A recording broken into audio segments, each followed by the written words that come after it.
Sir, बीते दिनों आपकी मुलाकात विनोद तावड़े से होती है, उसके कुछ दिनों बाद आप मुख्यमंत्री से मुलाकात करते हैं। ऐसे में सियासी गलियारों में कई तरह की चर्चा जो है वो चल रही है। चर्चा एक सबसे आम चर्चा जो है वो ये है कि एनसीपी शरद पवार गुट एनडीए के करीब होना चाहती है, इसीलिए जयंत पाटिल साहब जो है लगातार मुख्यमंत्री से मुलाकात कर रहे हैं और तालमेल बिठाने की कोशिश कर रहे हैं। क्या स्पष्टता है?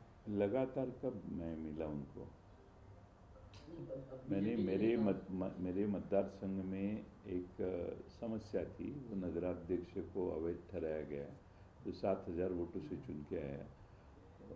उसके बारे में मुझे मुख्यमंत्री जी को मिलना और एक नाथ शिंदे साहब को मिलना आवश्यक था।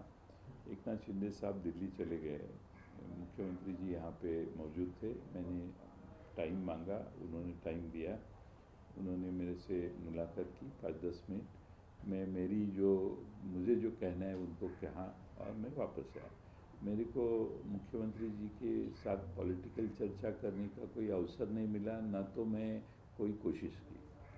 एनसीपी को लेकर जो बातें चल रही हैं, शरद चंद्र पवार पार्टी को लेकर जो बातें चल रही हैं कि एनडीए के नए सहयोगी दल के रूप में उन्हें भविष्य में देखा जा सकता है, इसे लेकर पार्टी में अंदरूनी कुछ चर्चा हो रही है सर?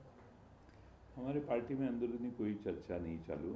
हमारी जो भी दिल्ली की दिशा है, वो हमारी नेता सुप्रिया ताई सुले, वो दिल्ली में बैठ के हमारे जो 8 सांसद हैं उनको विचार में रखे, उनके साथ विचार विमर्श करके तय करेंगे।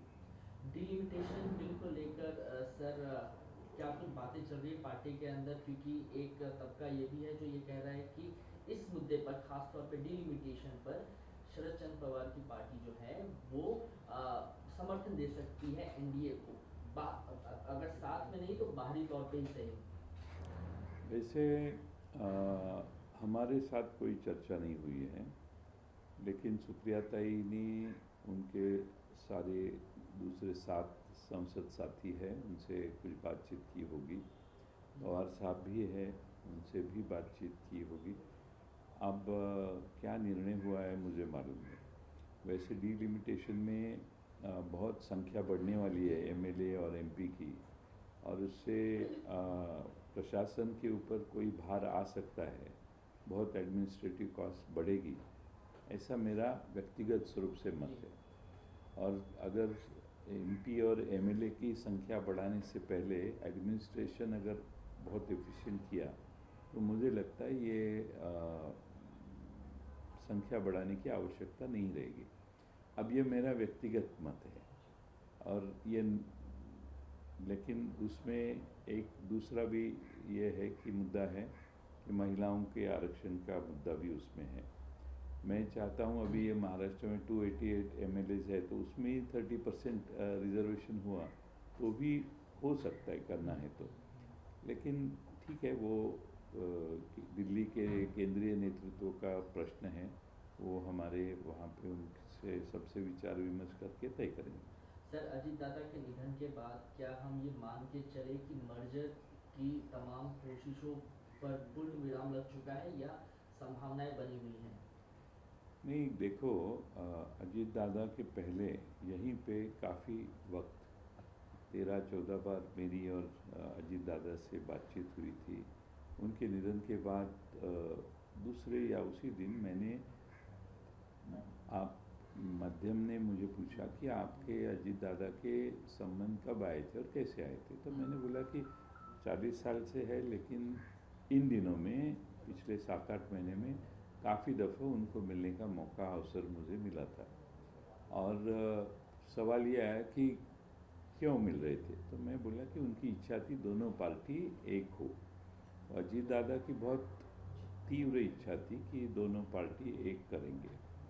अब उसमें अजीत दादा का निधन होने के बाद कोई उसमें प्रोग्रेस नहीं हुआ, प्रगति नहीं हो पाई।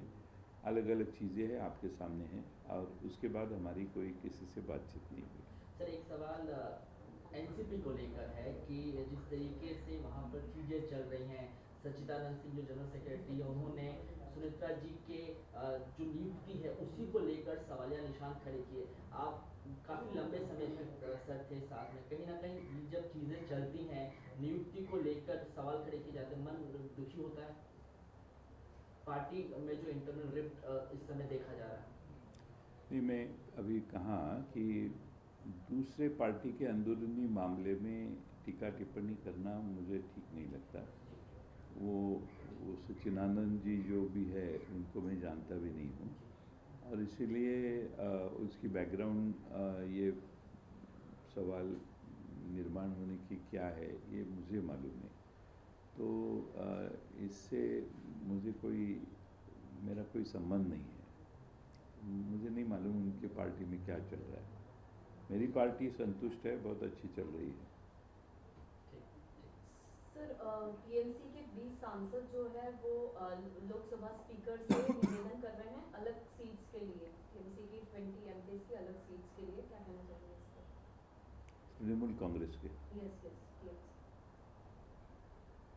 रिबेल जो सांसद हैं, यानी रिबेल सांसद, यस वो करेंगे ना।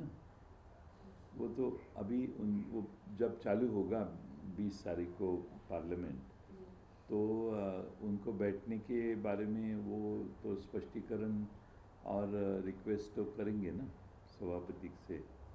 स्पीकर ही उसका अरेंजमेंट उनके बैठने के अरेंजमेंट कर सकते हैं।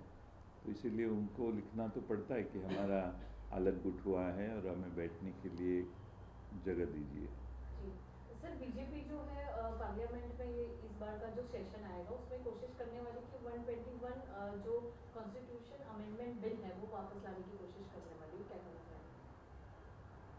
ला सकती है, लेकिन पिछले बार उन्होंने लाया तो वो बिल पास नहीं हो पाया, ये तो सभी को मालूम है। उसके बाद में बहुत परिवर्तन सांसद के संख्या में हुआ है, यानी बहुत पार्टियां टूट गई है।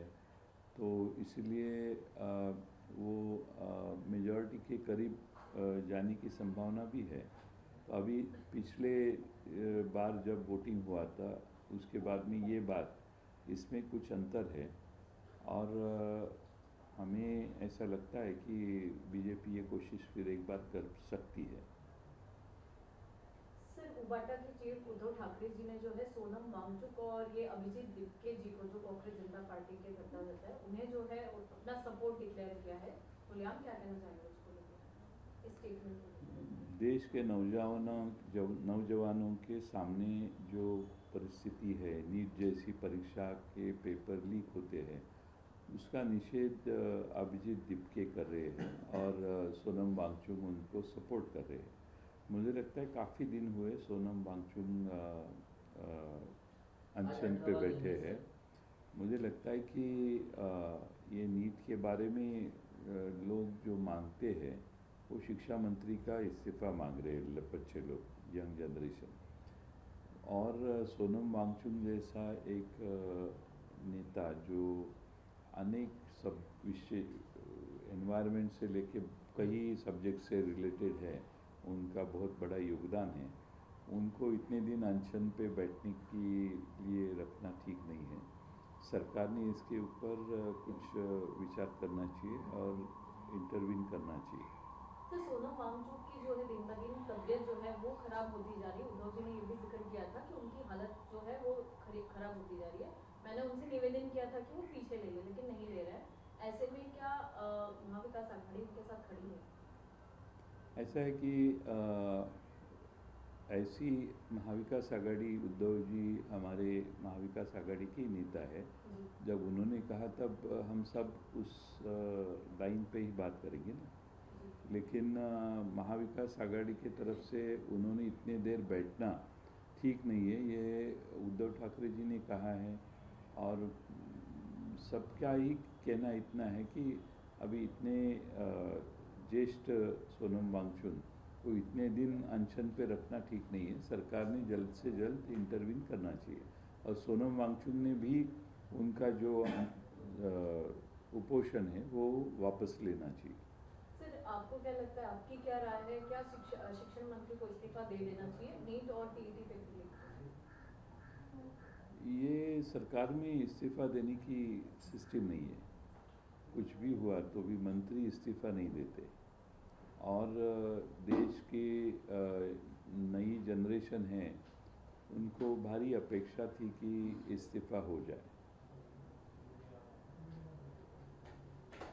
सर, तो 20 तारीख को प्रोटेस्ट करने वाले हैं ये अभिजीत दिपके और उनकी पार्टी के जो भी युवा कार्यकर्ता हैं, क्या आपका समर्थन रहेगा या एनसीपी से पूरा समर्थन रहेगा? प्रोटेस्ट तो चालू है अभी उधर। जी। 20 तारीख को संसद चालू होने वाली है और प्रोटेस्ट तो लगातार पिछले दिन चालू है। महाराष्ट्र से कई यंग लड़के जा के आ चुके हैं। हमारी पार्टी के भी कुछ युवा कार्यकर्ता जाके आ चुके हैं और सबकी सहानुभूति ये अभिजीत दिपके के पीछे है। सोनम वांगचुक का अनशन समाप्त हो, इसलिए सबकी इच्छा है।